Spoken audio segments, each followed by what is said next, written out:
ലൈഫിൽ ഇങ്ങനെ ബിലീവ് ചെയ്ത് കൊണ്ടുവന്ന ഒരു കൺസെപ്റ്റ് ഉണ്ട്. അതായത് there is always A time and there is always A reason for everything.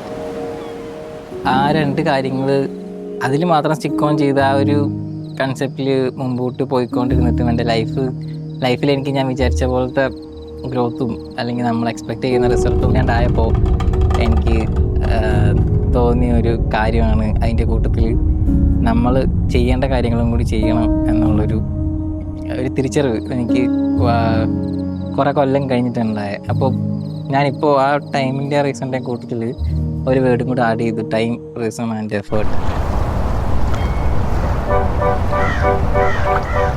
അമലിൻ്റെ the moment he's like ആ ഒരു പേഴ്സൺ വിട്ടിട്ട് ഒരു ആർട്ടിസ്റ്റ് ആവുന്നൊരു ഫേസ് ഉണ്ട്. അത് ഭയങ്കര ഇൻട്രസ്റ്റിംഗ്.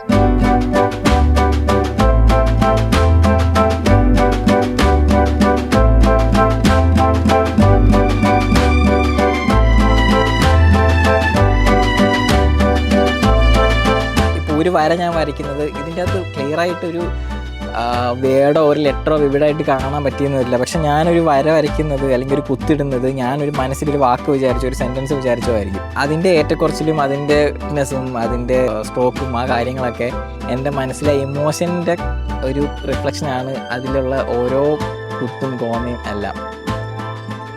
ഭയങ്കര ഓത്തൻറ്റിക്കായിട്ട് എനിക്ക് ഫീൽ ചെയ്തു അവൻ്റെ work in the sense from the heart. അവൻ്റെ ഒരു ജേണി ഉണ്ട്, ആ ഒരു ജേണി ഫ്രം ദ റൂട്ട്സ്. ആ റൂട്ട്സ് ആ ഒരു ആർട്ടിസ്റ്റിക് ആയിട്ടുള്ളൊരു പാറ്റേണിലേക്ക് അത് കൺവേർട്ട് ചെയ്യാൻ പറ്റുക. എനിക്കത് ഫീൽ ചെയ്തു. അത് എവിഡൻ്റ് ആണ് അവൻ്റെ വേർഡിങ്സിലും അവൻ്റെ ആർട്ടിലും കൃത്യമായി എവിഡൻ്റ് ആണ്. അപ്പോൾ അത് എല്ലാവർക്കും പറ്റുന്ന ഒരു കാര്യമല്ല, അതൊരു ആർട്ടിസ്റ്റിൻ്റെ ഒരു വിജയമാണ്. Okay, thank you.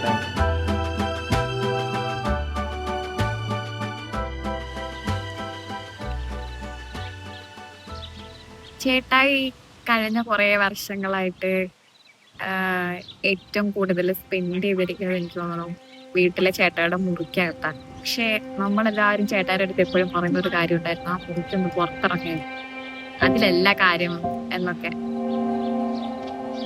പുള്ളിയുടെ മനസ്സിൽ തോന്നിയേക്കുന്ന വിചാരങ്ങൾ അല്ലെങ്കിൽ പുള്ളി അനുഭവിച്ച കുറേ സ്ട്രെസ്സുകൾ, കുറേ സ്ട്രെയിൻസ്, അതെല്ലാം ഇവിടെ ഈ കുത്തി വരച്ച് വെച്ചേക്കുന്നത്. ചില സമയത്ത് ചേട്ടാനെ അത് ഭയങ്കരമായിട്ട് പ്രഷറൈസ് ചെയ്തിട്ടുണ്ട്, ഈ ടൈം ആണെങ്കിലും റീസൺ ആണെങ്കിലും എഫേർട്ട് ആണെങ്കിലും.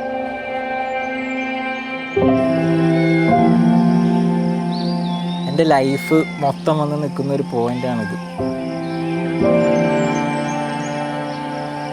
ഇതെല്ലാം ഞാൻ ഒട്ടും വിചാരിച്ചതല്ല. ഇതൊക്കെ ഒരു ഫ്രെയിമായിട്ട് വരും, ഇതൊക്കെ ഒരു എക്സിബിഷൻ ഹാളിലോട്ട് ഇങ്ങനെ നിരത്തി വെക്കും, അതിൻ്റെ ബേസിലൊരു വർക്ക് ഉണ്ടാവും, ഒരു ഇവൻ്റ് ഉണ്ടാവും എന്നൊന്നും ഞാൻ ഒരിക്കലും വിചാരിച്ചതല്ല. ഞാൻ അനുഭവിച്ച എല്ലാ കാര്യങ്ങളും എല്ലാം കൂടെ കൂട്ടി വെച്ചാലുള്ളൊരു റിസൾട്ടാണ് ഇത്. അപ്പം എൻ്റെ പെയിനും എൻ്റെ സന്തോഷവും എൻ്റെ ദേഷ്യവും അല്ലെങ്കിൽ എൻ്റെ ഫ്രസ്ട്രേഷനും എൻ്റെ എല്ലാ ഇമോഷൻസും എൻ്റെ ലാസ്റ്റ് ഒരു 10 വർഷത്തെ ജീവിതത്തിൽ എൻ്റെ സംഭവിച്ച എല്ലാ കാര്യങ്ങളും കൂടെ കൂട്ടി വെച്ച് ഞാൻ ഉണ്ടാക്കിയ ഒരു അസറ്റാണ് ഇത്. ഒരു പബ്ലിക് അല്ലെങ്കിൽ അവൻ്റെ ഫ്രണ്ട്സ് അല്ലെങ്കിൽ ഇത് കാണാൻ വന്ന ആളുകൾ കണ്ടതിനേക്കാൾ ഉപരി ഇപ്പം അവൻ്റെ അപ്പ മനസ്സിലാക്കിയതിനേക്കാൾ ഉപരി I know it very well. I know his mind.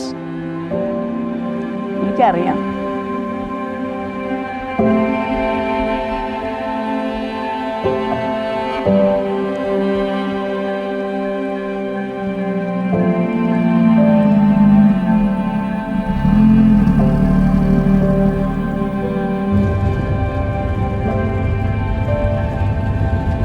അപ്പോൾ ഈ ജേർണി തുടങ്ങിയോ എന്ന് ചോദിച്ചിട്ടുണ്ടെങ്കിൽ ഇതൊരു ജേർണിയുടെ തുടക്കമാണോ എന്ന് എനിക്കറിയില്ല.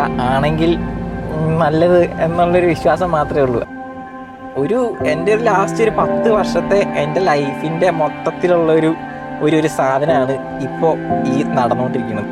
ഇതിൻ്റെ ഒരു എഫക്റ്റ് അതിൻ്റെ റിഫ്ലക്ഷൻ ലൈഫിൽ ഉണ്ടാക്കുന്ന ചേഞ്ച് അല്ലെങ്കിൽ ആ ഒരു എഫക്റ്റ് എന്താണെന്ന് ഉള്ളതിനെപ്പറ്റി ഞാൻ ഭയങ്കര ക്യൂരിയസ് ആണ്. അതെന്തായാലും നമുക്ക് കാത്തിരുന്ന് കാണാം എന്നുള്ളൊരു സംഭവം മാത്രമേ ഉള്ളൂ. അത് വരും ഇനി.